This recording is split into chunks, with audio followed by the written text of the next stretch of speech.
always hypotonic solution. So what happens here? Suppose the environment outside the cell is having high concentration. That means there is a diluted water outside the cell. That time what happens? The water takes up the cell. Water moves from a region of high concentration to the region of lower concentration. That means the water from the external environment will move into the cell. That's the reason cell takes up the water and increases in size and the cell swells up. The water is free to move always, either inside or outside. Water can move both ways. But here in this situation, since the water in the external environment is higher in concentration, that it is diluted. So that is the reason it is moving from higher concentration to the lower concentration. That is, water is moving inside the cell from outside. Thereby the cell size increases, the cell swells up. So here the water is gained by a process called osmosis. Water moves through a selectively permeable membrane. Water is free to move inner and outside. So that is why the cell swells up. And this situation is called hypotonic solution.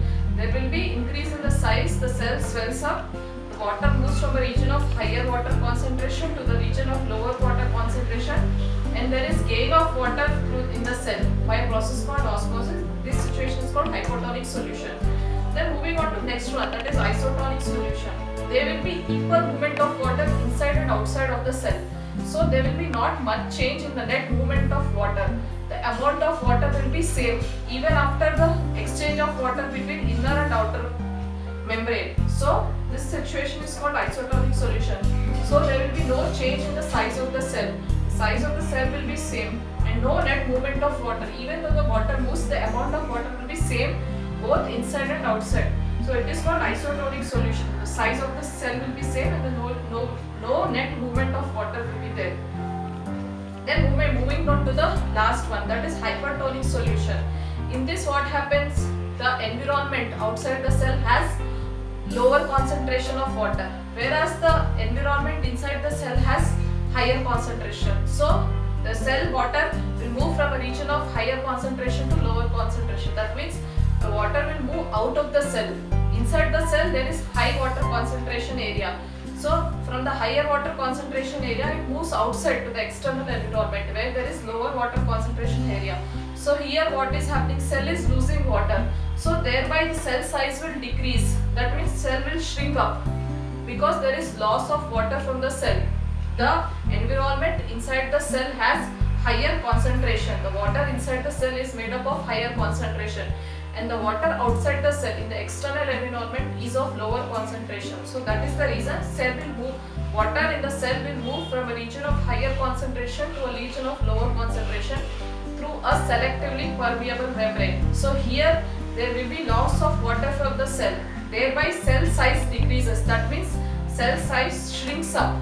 So there is movement of water from inside of the cell to the outside. So here cell loses the water by the process called osmosis. Taking one more example for osmosis. Osmosis with egg experiment. Here what you do? Take two eggs. De-shell them by placing the dilute hydrochloric acid. If you place a dilute hydrochloric acid, the shell will be dissolved. The shell is made up of calcium carbonate. It is a hard shell, but it will be dissolved with the dilute hydrochloric acid. Then the dilute hydrochloric acid you put in the salt solution. What happens? There will be loss of water because the concentration of the salt solution water is higher. So here in osmosis with egg experiment, take two eggs, de-shell the eggs with dilute hydrochloric acid. Then take 2 glasses of water. In one glass you put pure water, do not mix anything. In other glass put water mixed with salt.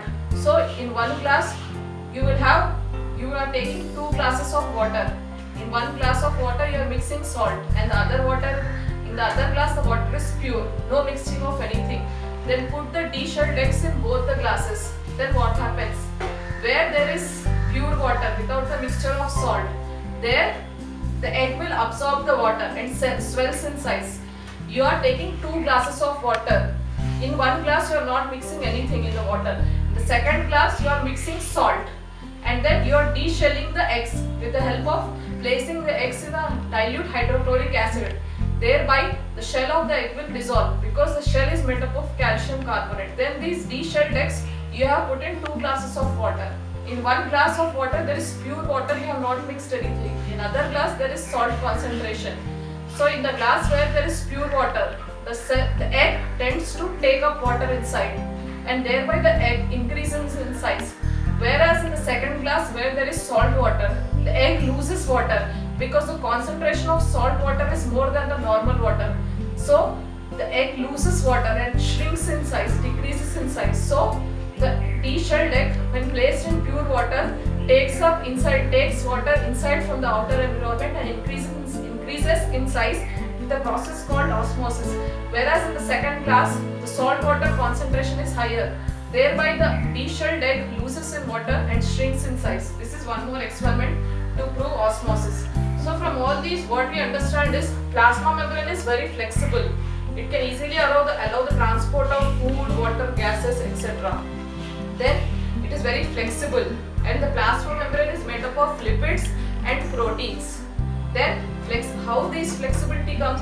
This flexibility allows the passage of food to be engulfed from the environment. This flexibility of the plasma membrane allows the food to be engulfed from the outer environment. That means the cell can take its food from the outer environment. But this feature is called exclusively endocytosis and seen only in amoeba. So by this osmosis experiment and all these things, we come to a conclusion and understand that plasma membrane is very flexible. It is made up of lipids and proteins. Then this flexibility of the plasma membrane allows it to take food from the outside environment, to engulf food from the outside environment. This process of engulfing food from the outside environment is called endocytosis, and this is seen in a unicellular organism called amoeba. And in this process of exchanging of gas, water, food, there will also be requirement of some energy. So this is about plasma membrane. So moving on to the next part of the cell, that is cell wall. It is present only in some organisms and some plants, not in all. It is not present in human cells, not present in all animal cells. Then what is cell wall? Cell wall forms the rigid outer layer of the cell. Then it covers the plasma membrane. So cell wall is the rigid outer layer of the cell, and it covers the plasma membrane. Then cell wall is made up of cellulose. What is cellulose? Cellulose is a complex substance which provides strength to the plants. So cell wall is made up of cellulose. Cellulose is a complex substance which provides strength to the plants. Then in living plants, these cells absorb water. There is exchange of water. How it occurs? Through osmosis. In living plant cells only.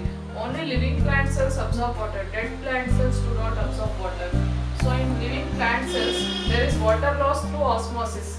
This water loss in osmosis leads to shrinkage of plants.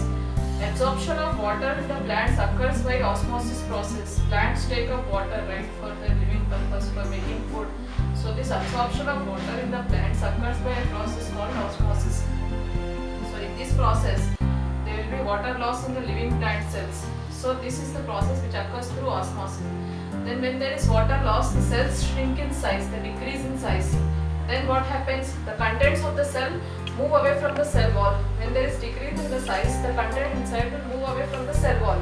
So this process of the contents moving away from the cell wall due to the shrinkage occurring through osmosis is called plasmolysis. So this plasmolysis is the process of contents of the cell moving away from the cell wall through shrinkage by osmosis. This cell wall permits the cells of the plants, bacteria and fungi to withstand the dilute media outside, that is external environment or inside dilute media, without bursting. Even though when there is pressure or there is increase or decrease in the size, it withstands all that without bursting, because this acts as a wall. Suppose for building a house we need bricks, then bricks will form a wall, then 4 walls will make a room and then form a house. It builds, that is, it acts as a supporting structure and protects us from the outside environment, outside pressure, outside natural disasters, everything, right? Our house, the bricks and everything. Same way here cell wall protects the plants, same way as bricks and houses protect us. So here it permits the cells of the plants, bacteria, fungi to withstand the dilute media without bursting. Then because of the cell walls, these plants withstand major changes in the surroundings.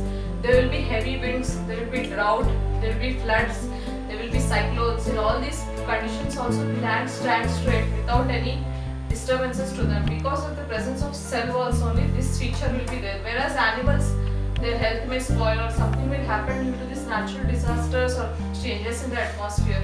But because of the cell wall, plant withstands greater changes in the surroundings compared to the animal cells. Then to prove the presence of cell wall, we have a rheoleaf experiment.